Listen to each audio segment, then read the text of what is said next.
Dear friend, this is Pamar Rajput. Welcome back to OM online exam study.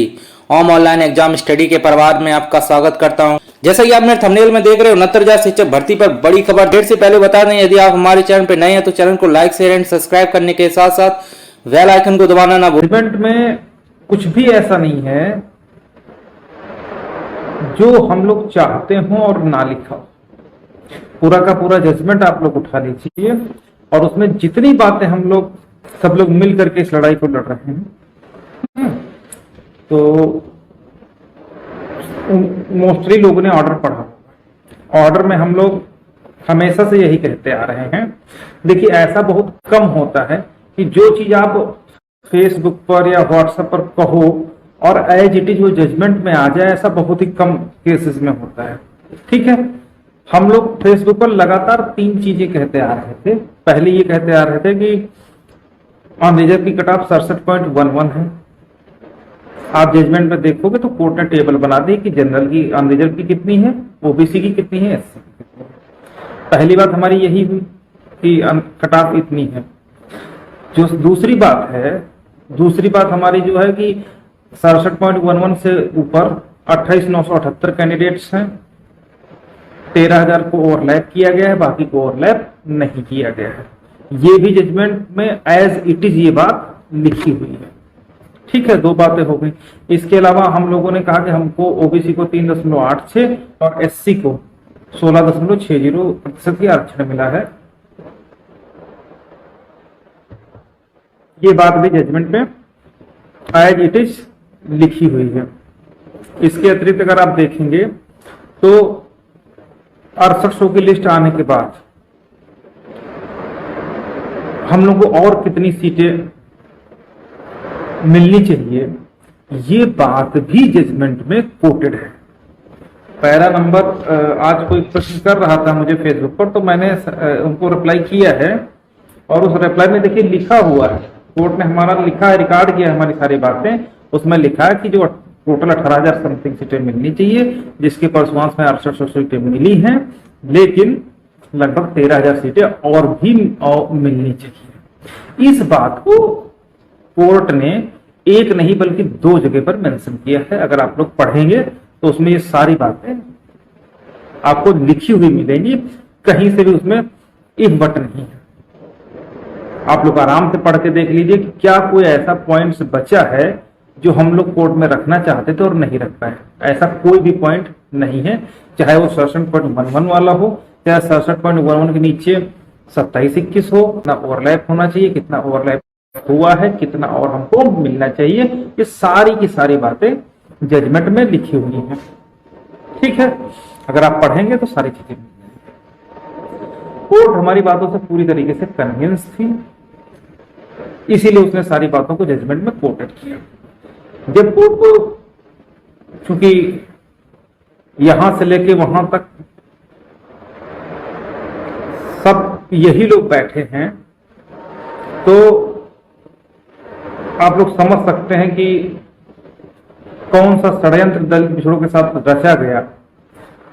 जब court को ये एहसास हो गया, उनको पूरा पता चल गया कि वास्तव में बच्चे सही कह रहे हैं, और जब उन्होंने कट ऑफ डिक्लेयर करी, जब उन्होंने हमारी जो कितने कैंडिडेट्स ओवरलैप करने चाहिए उसकी पूरी लिस्ट हमने उनको प्रोवाइड करा दी 2000 पेजेस की, तो इसी वजह से उनको मजबूरी में वो सारी चीज अपने जजमेंट में कोट किया था।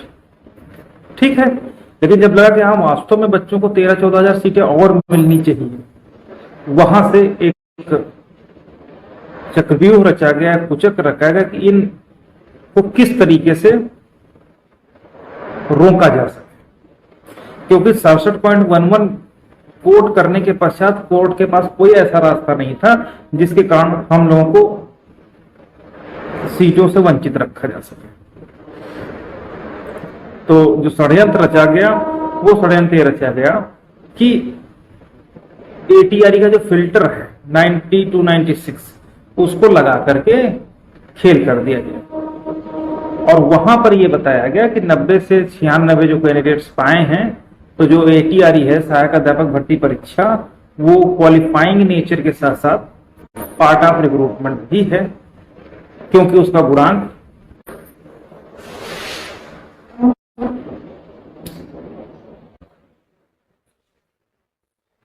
क्योंकि उसका गुणांक जो है वो सॉरी जो एटीआरई का परसेंटेज है वो परसेंटेज फाइनल मेरिट में जुड़ रहा है, खेल शुरू हो चुका है, इसलिए जो एटीआरई है वो पार्ट ऑफ रिक्रूटमेंट है। हाई स्कूल भी पार्ट ऑफ रिक्रूटमेंट है, इंटर भी है, ग्रेजुएशन भी है। इसके विषय में कोर्ट ने कुछ नहीं बोला है। अब सोचने की बात यह है कि हम लोगों का 60% पर पासिंग मार्क है, जनरल का 65% पर पासिंग मार्क है। तो अगर एक तरीके से देखा जाए तो अगर 60 और 65 जुड़ रहा है एटीआरई का, तो अगर मैं 61% पा करके क्वालिफाई कर रहा हूं तो मेरा 61% जुड़ रहा है, और जनरल 65 पा करके पास आउट हो रहा है तो उसका 65% जुड़ रहा है। तो इस तरीके से तो ये तो इनवर्सली हम लोगों को इफेक्ट कर रहा है, यानी कि इसमें तो हमारा तो नुकसान हो रहा है। तो कायदे से तो उम्मीद है आप लोग समझ गए होंगे हम क्या कहना चाह रहे हैं कि जनरल जब 65 पास हो रहा है तो उसका 65 का 10% हो रहा है, ओबीसी 60% पा रहा है तो उसका 60 पर गुणांक बन रहा है। तो इस तरीके से तो हम लोग तो नुकसान में ही जा रहे हैं, क्योंकि उनका 65% ज्यादा बनेगा, हमारा 60% कम बनेगा। ठीक है, तो जब ऐसी स्थिति है तो इस हिसाब से तो पूरी तरीके से क्वेश्चनिंग ही हो जानी चाहिए थी, लेकिन माननीय न्यायाधीश महोदय ने ऐसा नहीं किया और बड़ी चालाकी से उन्होंने पार्ट ऑफ रिक्रूटमेंट बता दिया और ये मान लिया कि जो रिलैक्सेशन है एटीआरई का वही रिजर्वेशन है। इसके लिए जितने भी हम लोग दलित पिछड़े हैं उनका आभार व्यक्त करना चाहिए कि रिलैक्सेशन को ही उन्होंने रिजर्वेशन बना दिया। ठीक है,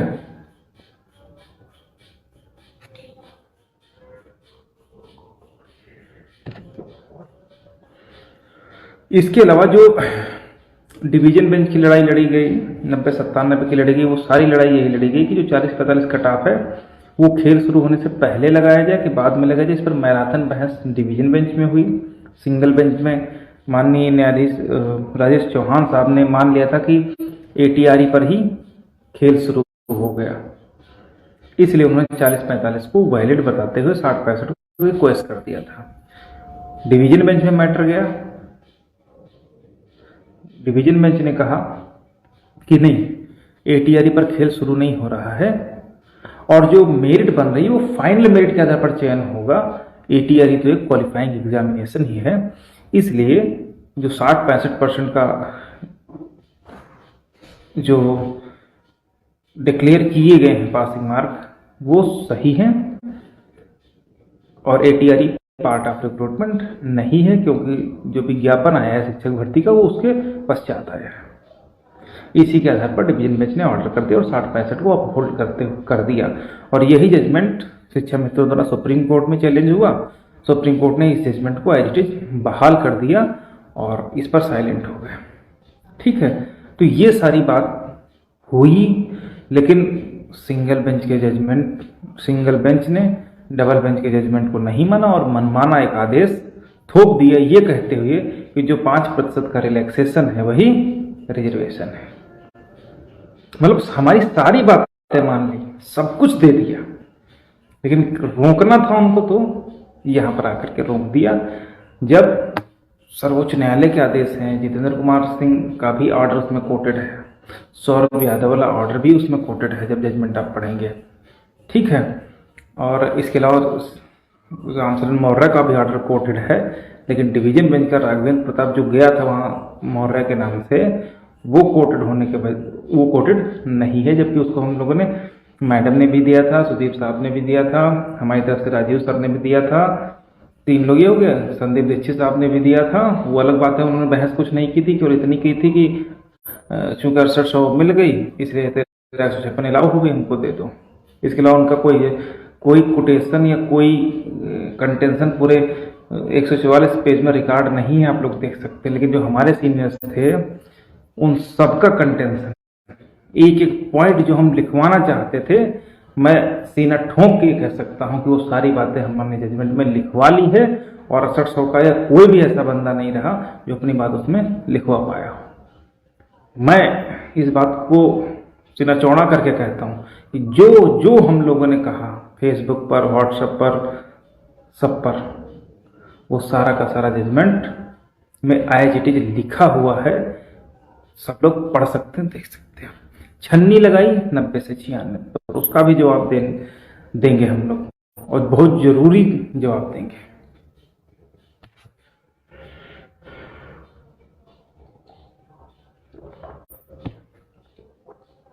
तो उस जो जजमेंट आया है, उस जजमेंट के खिलाफ हम लोग स्पेशल अपील फाइल करने जा रहे हैं, ठीक ना। स्पेशल अपील जो हम लोग फाइल कर रहे हैं, क्योंकि स्पेशल अपील फाइल करने का 1 ही महीना मैक्सिमम होता है। 1 महीने के बाद आपको कोई रिलीफ ग्रांट नहीं होती है, और उसके पश्चात जो है जो स्पेशल अपील है वो डिफेक्टिव में चली जाती है। तो स्पेशल अपील डिफेक्टिव में चली जाती है, इसलिए 1 महीने के अंदर जिसको चैलेंज करना हो चैलेंज कर देते हैं। तो हम लोग उसकी पूरी तैयारी कर रहे हैं। सीनियर्स को भी ऑर्डर वगैरह प्रोवाइड करा दिए गए हैं, उनका अध्ययन किया जा रहा है, सारी बातें हो रही हैं, ठीक ना। जैसे ही ऑर्डर का विस्तृत अध्ययन हो जाएगा, हम लोगों की तरफ से स्पेशल अपील फाइल हो जाएगी। तो इसी सिलसिले में आज आप लोगों को पता चल गया होगा कि सर्वोच्च न्यायालय में जब यही जजमेंट पार्ट ऑफ रिक्रूटमेंट वाला गया था, तो वहाँ हरीश साल्वे साहब ने बहस की थी, उनको ब्रीफ पुष्कर भी ने किया था। तो आज हम लोगों ने उनसे मुलाकात किया, और जो भी बात हम लोग को पूछनी थी कि भाई यहाँ के बाद वहाँ पर क्या बहस हुई, कैसे हुई, कौन कौन से आर्गूमेंट रखे गए, किस आधार पर 90-97 को कौन कौन से तथ्य रखे गए जिसके कारण उसके बाद उसको जिताया गया, जजमेंट को अपहोल्ड किया गया, वो सारी की सारी चीज़ें हम लोग वहाँ पर रखे, आपस में डिस्कशन हुआ, ठीक है।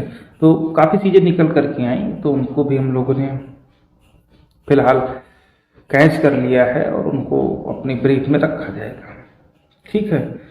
तो जो इसी मुद्दे पर, पार्ट ऑफ रिक्रूटमेंट के मुद्दे पर डिटेल्स थी, वो उनसे प्राप्त कर ली गई, जो भी सलाह मशवरा था वो भी सारी चीज़ हो गया, ठीक है। तो जितने भी लोग हमारे साथ अभी तक सहयोग करते आए हैं, जुड़ते आए हैं, वो लोग चूँकि हर जगह कंधे से कंधा मिला करके खड़े हुए हैं, तो अब जब अपील जा रही है तो वो लोग, मैं देख रहा हूँ कि लगातार हमारे भाई बहन सहयोग कर रहे हैं।